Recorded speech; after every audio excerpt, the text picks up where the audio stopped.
if elders don't talk, children will eat vultures thinking that they are eating chickens. I am compelled to speak to younger Christians who, to a large extent, have seen some of us as idols and they worship us. If you don't take care, you will be led astray. Paul said, "Follow me as I follow Christ." That is, when Paul stops following Christ, don't follow Paul. There are a lot of things being peddled by us who got born again many years back, had very sound doctrines, but because of our contemporary needs, our anointing have turned us into tyrants. Luke chapter 9, verse 55. When Jesus made up his mind to go to Jerusalem, he needed to pass through Samaria, and he sent his disciples to go and prepare the way for him. And the people of Samaria, because of the enmity that has existed between Jews and Samaritans, resisted them. The resistance was not specified. It could be physical, it could be abusive, it could be all kinds of resistance. And two of the disciples, the sons of Zebedee, the sons of thunder, said, "Should we call down fire from heaven to consume them?" Jesus said, he rebuked them. "Don't do that. You can't say that. Don't you know the spirit that is in you?" So the spirit of sending fire to consume your enemies, the spirit of vengeance, is not of God. He said the spirit that is in you is not to condemn men, it's not to destroy men, it's not of vengeance, but to save men and reconcile them unto God. You see, out of the abundance of the heart, the mouth speaks. The spirit of the prophet is under the control of the prophet. In Luke chapter 23, verse 34, Jesus was nailed to the cross, and the people were making in between two thieves, and the people were making jest of him, spitting on him, doing all kinds of things to him, rebuking him, making mockery. He said, "Father, forgive them, for they know not what they are doing." Jesus Christ. The spirit of forgiveness is the spirit of Christ. The spirit of unforgiveness is the spirit of the devil. After all, I was preaching in a Refined People's Assembly in Port Harcourt, and I was telling Daddy Ken he was celebrating his 45th birthday and 25 years anniversary. And I was telling him, in particular, and the congregation at large, that when Jacob met God, God changed his name from Jacob to Israel. Jacob is the selfish person, the personal interest person, the contentious person, the person who is ready to usurp and think of only himself. The Jacobic church thinks of only my congregation. It does not think about the generation he belongs to. The Jacobic church thinks of my congregation, my denomination. It does not think about the nations. You must grow as a man of God beyond your congregation and think about the generations you are in and the ones unborn. You must think about beyond your denomination and think about the nations. I told him that when Jacob was going towards Esau, he was still going with his trickery. He put the children of the servants in front, separated them with people like that, then put Benjamin and Joseph, the children of his beloved wife, at the back. He was ready to sacrifice the first set of people for his personal interest.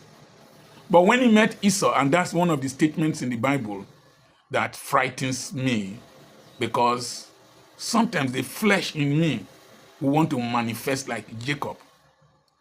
Esau had forgiven Jacob, who took his birthright, who took his blessing, who he was angry against. He had forgiven him. And Jacob brought bribes, brought gifts, brought whatever. Esau said, keep your own. I have more than enough. Church folks, listen to me. Everything we have preached to you, you sow seed, you give tithes, you do this, you do that. Esau, that God despised, that God did not prefer, had more than enough. Had more than enough. In fact, his children were called dukes, even before the children of Jacob. And so most of what we preach to you, that it will make you get these earthly things, is not correct. How did the man cursed by God, Cain, how did Cain build a city? A man cursed by God built a city. You, with all your tithes and your offerings and your sacrifices, have you built a self-contained flat? A bed-sitter? There are mysteries of the kingdom beyond what we are preaching to you. Mysteries of the kingdom beyond what we are preaching to you. And you better be ready to learn. So if your spirit as a pastor, your spirit as a man of God, is not better than that of Esau, that forgave Jacob despite all he did to him, question your spirit, man of God. Question your spirit. The next thing was, one of the disciples of Christ, when they came to arrest Christ, he brought out his sword, cut off the ear of one of the servants, soldiers that came to arrest him. And Jesus said, put back your sword. Pastor, put back your sword. Put it back. Jesus said, if I have at my disposal 12 legions of angels. You don't understand the Bible. One legion is 6,000 soldiers. 12 legion is 72,000 angels. Only one angel can destroy the whole city. Only one angel can destroy a whole city. Not to talk of 72,000 angels. And so, Jesus was telling the disciple, put the arm of flesh away. Put the machinations of men away. I have the authority to call down 72,000 angels to consume these people. But I will not, so that the scriptures be fulfilled. Jesus cradled in a manger, gentle child of gentle mother, living as a homeless stranger, give us grace to persevere. I'm preaching to myself, not any person. You see, if you don't have the grace to persevere, you can't marry. You can't marry well. Because provocation will come. Annoyance will come. A wise man controls his temper. In 2 Corinthians chapter 5, let me quickly say something here. We are now using the instruments that the unbelievers use. A senator said that, or a senator or House of Representative man, I can make you disappear. I will make you disappear. In Nigeria, I will lock you up and nothing will happen. Man of God, we have become the judiciary who determines who is locked up. We have become the police. They are in our pockets. The DSS, they are in our pockets. The governor in our pockets. Man of God. God of man. This is the level our nation has degenerated to. Impunity, abuse of power, abuse of wealth, abuse of authority. Not the Christ that was preached to us. Oh, how many things were said about Jesus? How many people did he call the thunder to deal with? Did he call angels to consume?